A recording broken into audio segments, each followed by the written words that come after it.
I mean, this is proof as to why, you know, it doesn't make sense for me to go to TwitchCon. This is like the whole point. This is literally the reason. Like, what kind of statement is this?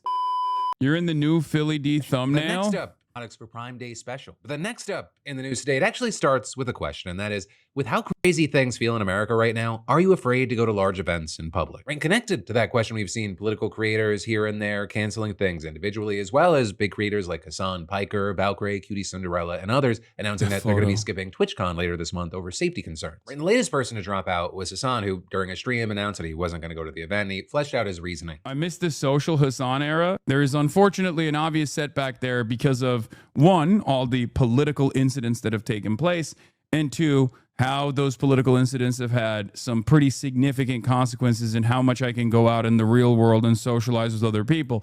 As I said already, I'm not going to TwitchCon, not because I'm worried about my own safety, but I'm literally not going to TwitchCon because I'm worried about the safety of others. I don't want to put them in the fucking crosshairs if some psycho freak decides, like, I'm going to go there. I'm very publicly not going to TwitchCon for that reason. Right, and that decision, it came after Valkyrie and Cutie Cinderella made it very clear over the last 2 weeks that they would also not be attending the event, with their initial thoughts popping up on their podcast Whine About It. Can I say something? Yes. I've been so anxious and scared and sad this whole past week with everything that's been going on for multitude Whine of About It reasons mission. that I told Cutie, I was like, I'm kind of afraid to go to TwitchCon.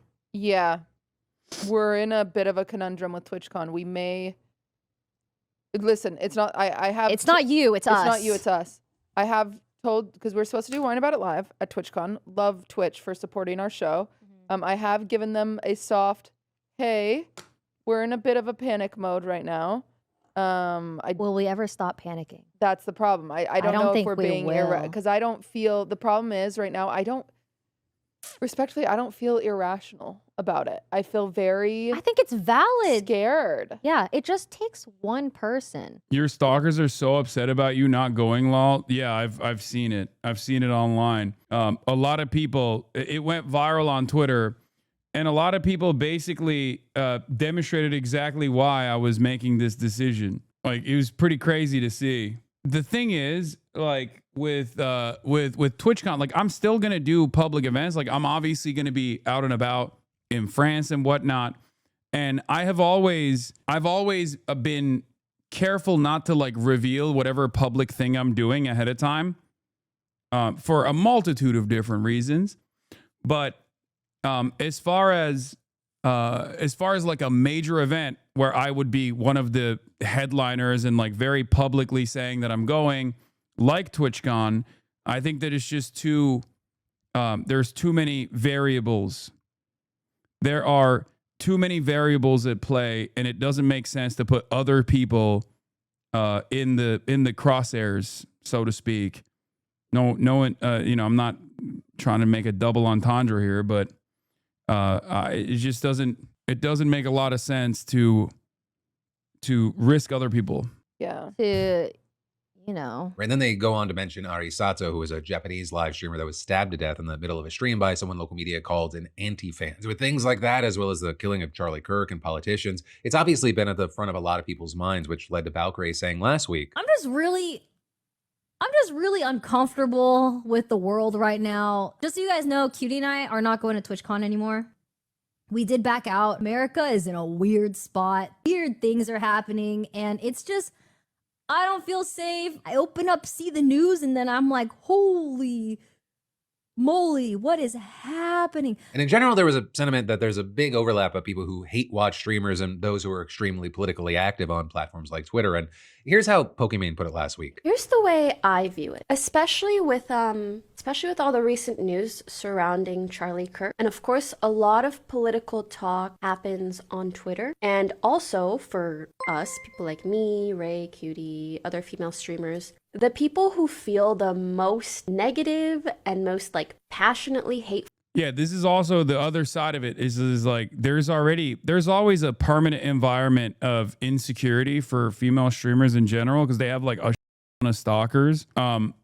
And given the way that this kind of activity is conducted online, there's not a lot of great current efforts to create an environment of security. Like, there's not really much you can do about cyber stalking and, like, this kind of So it makes perfect sense for a lot of these people to feel even less safe in this environment, you know?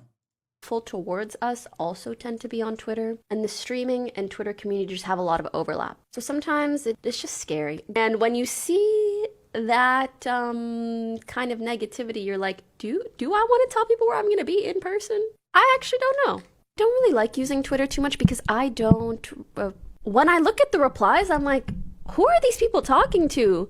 I sure as hell don't think it's me. Like, I'm like, you guys are not my community. How do you even know me? Or you post a selfie, people start losing their shit. Right, and with that, you had people saying, you know, you can just look to the replies to the news that Valkyrie and QT weren't going to see the overlap. Or with people posting things like, makes sense, dating Hasan puts a huge target on your back because he supports terrorists and call for violence on others. Twitch should ban him. With that appearing to be in reference to claims that Valkyrie and Hasan are dating. Right, and while I don't care or know if that's true, I guess what matters is that the perception is that they are, and it puts her in danger. We also had others like streamer Tectone, who's recently become extremely vocal about culture and politics, seeming to use the opportunity to push the narrative that all the recent shooters are left-leaning and figures like Hasan are to blame. In reaction to Hasan not going to TwitchCon, he wrote, Hasan, you're the one who's causing these consequences the most out of any streamer on the planet.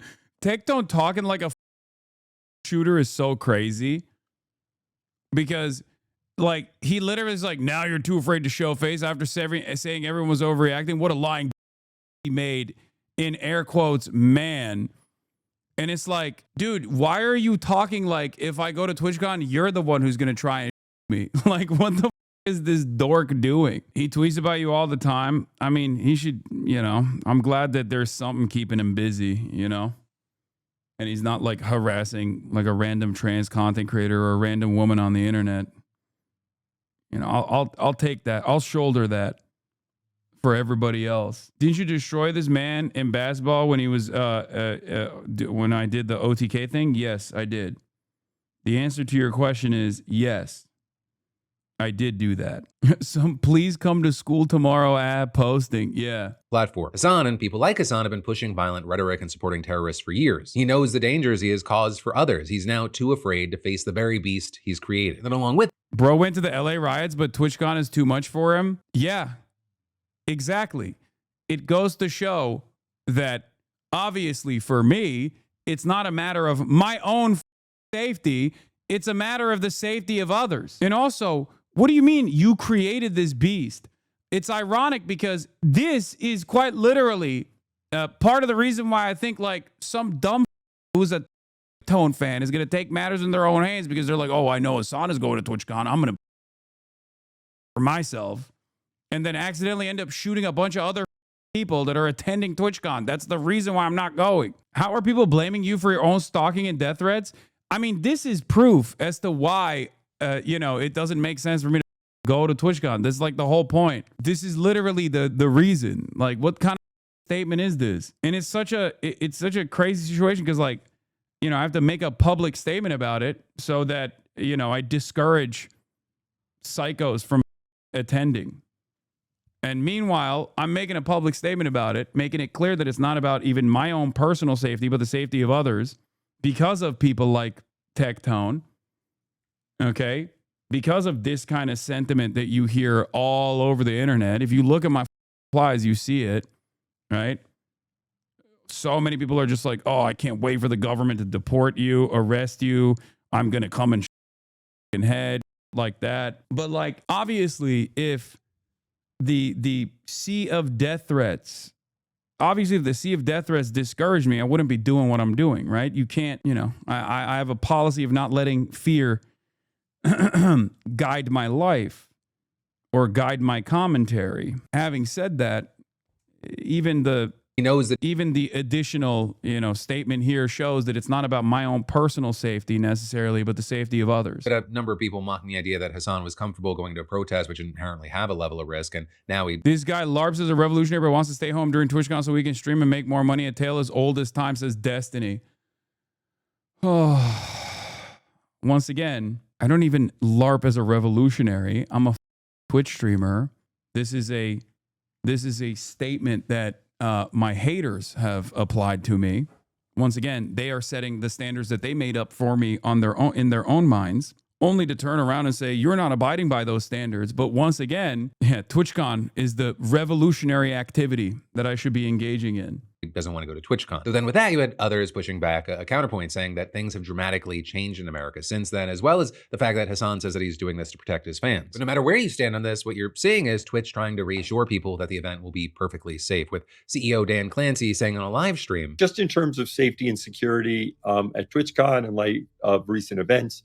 Yeah, I've been shot at ICE protests, man. So what are we talking about? Also, Philip DeFranco literally posted the idiotic take from a dude who is not only in the crosshairs himself currently, but also someone who Philip DeFranco personally covered, issuing a death threat against me literally a week prior to this. Like, Sex Pestany unironically said a straightforward death threat, issued a straightforward death threat to me directly, and Philip DeFranco covered it.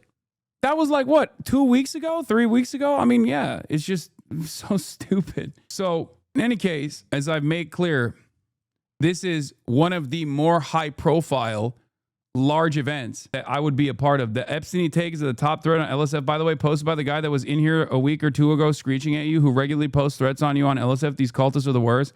I mean, they got no motion. That's why they're doing it. They're chirping into the wild. They are trying to do their very best to smear, to slander, to professionally misunderstand the point I was making. It is what it is. They got no motion overall. They just have like their own little echo chambers on the internet where they just screech into the wind over and over again. There are obviously much larger issues at play here. And I think a lot of people, when they realize what the government is doing, what the administration is doing, what things look like in the real world, will inevitably notice that these guys are just simply fighting the wrong battles. Okay? That's it. Like, even their audiences will eventually recognize, like, why are we yelling at this dude? Even in this very moment. Like, why are we doing that?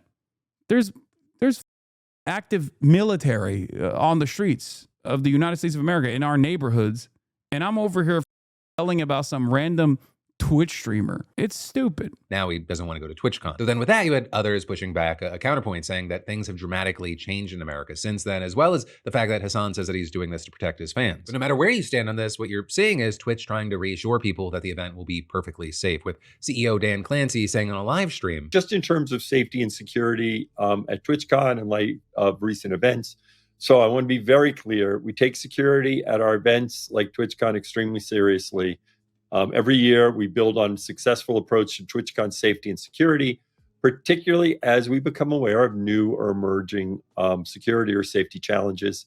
So we have teams focused on this year round. with Clancy then going on to add how they limit who can attend and try to force attendees to behave appropriately with agreements in place when you buy a ticket. Or with that, as you had big community figures like Asmon Gold not buying that. Or with Asmon pointing to an incident that happened last year at TwitchCon, writing, last year, NMP, Lol, and Wake were sexually assaulted by a streamer, and Twitch didn't press charges or pursue any form of legal action against him. If I was a woman, I would never go to TwitchCon. But with all that said, as this whole situation continues to develop, I'd really love to know your thoughts and reactions here. Which is one, as you, do you feel safe in public? Do you feel safe in public going to any sort of these events? And then also, if you were a public figure at all, like, would you be making appearances at events like TwitchCon or maybe some sort of political conference? Where's your head at right now? I'd love to hear from you. But then next up, the streamer was also harassing other people before they assaulted Nick and Wake. Yeah.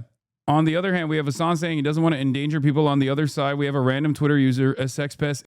What do you guys think? Let me know in the comments. I mean, that's the Philip DeFranco guarantee. Okay, he's gonna cover it like that, no matter what. It is what it is. It was classic. These captions were edited by someone in the team. They write your name as Hasan. No, guys, come on. You're focusing on the wrong shit. Okay, you've just been filled in. All right. Why do you think everyone just completely forgot that D is a? Oh, I know LSF is deleting comments about that, but it's crazy. I think in this day and age, there's too many things to focus on, and people just don't give. I guess it is what it is. I don't know if they've forgotten. I think many people don't even know because it doesn't actually reach. Like if if Sex Destiny had the same like dedicated cyber stalking team that he represents for someone like myself, I think anywhere and everywhere he went, people would be anywhere and everywhere where he went, people would be relitigating that over and over again. But I do think that there's also a broader issue here with just people demonstrating horrible behavior in general, with very few repercussions for it, from Dr. Kids Inspect all the way down to Sex Destiny. I think a lot of people just don't give a, you know, I mean, look at Pete Hegseth. Pete Hegseth himself is the Secretary of War. There's an environment of protection around people who behave like this. It's just, it is what it is, you know? It's kind of like the Trump effect, if you want to call it that.